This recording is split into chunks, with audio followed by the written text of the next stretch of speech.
16, un visage revient à la une de l'actualité aujourd'hui en France.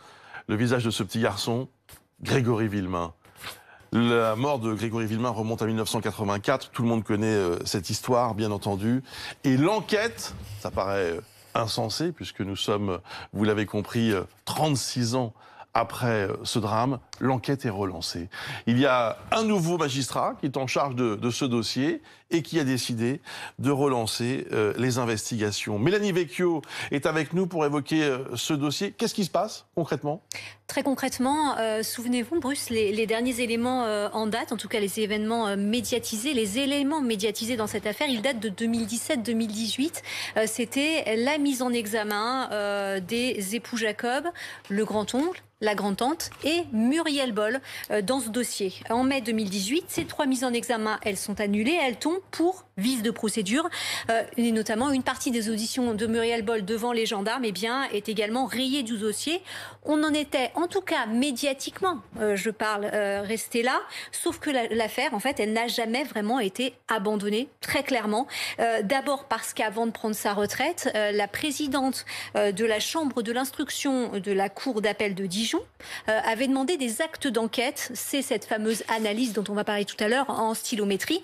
On attendait donc les résultats et puis un nouveau président lui a succédé. Lui a repris le dossier, a décidé de nouvelles investigations avec de nouvelles auditions, notamment des témoins et de nouveaux actes d'enquête. Là, on ne connaît pas pour le moment bien la nature de ces nouveaux actes d'enquête. Alors, Mélanie, avant de nous en dire un peu plus, nous accueillons maître Stéphane Diorana, qui est l'avocat de Marcel Jacob. Bonjour maître. Bonjour. Merci d'être avec nous. Marcel Jacob, on vient de le dire à l'instant, le grand-oncle de Grégory, qui en effet avait été placé en garde à vue et mis en examen lors du dernier rebondissement dans cette affaire en 2017-2018, mise en examen, annulée, on l'a compris. Quelle est votre toute première réaction à l'annonce de la reprise des investigations ? Bon, écoutez, je suis surpris que la justice, une nouvelle fois, reparte dans ce dossier en l'absence d'éléments probants. On nous annonce quoi aujourd'hui ? On nous annonce que des témoins ont été entendus. Enfin, il faut quand même rappeler que des milliers de témoins ont déjà été entendus, et pour certains à de multiples reprises dans ce dossier.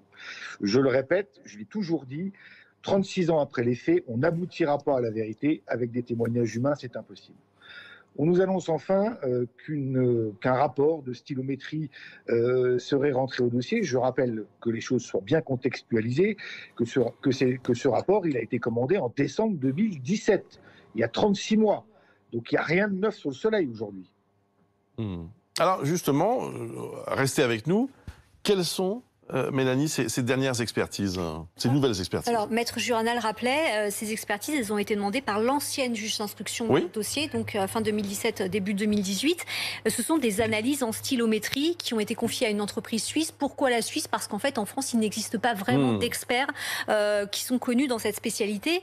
Là, il ne va pas s'agir de faire des analyses de la graphologie, comme ça avait été le cas précédemment, mais d'analyser le style. C'est quoi? C'est la ponctuation, c'est la syntaxe.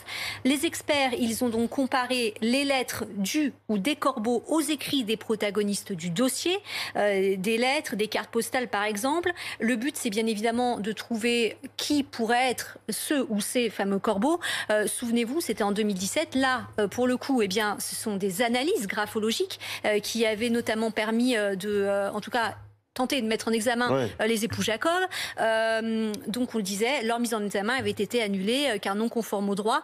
Mais je crois que Maître Jurana, lui, ne trouve que ces analyses sont peu probantes. Oui, pourtant, selon des informations qui circulent, il y aurait une correspondance entre une personne qui a été sollicitée pour cette expertise et les écrits du corbeau.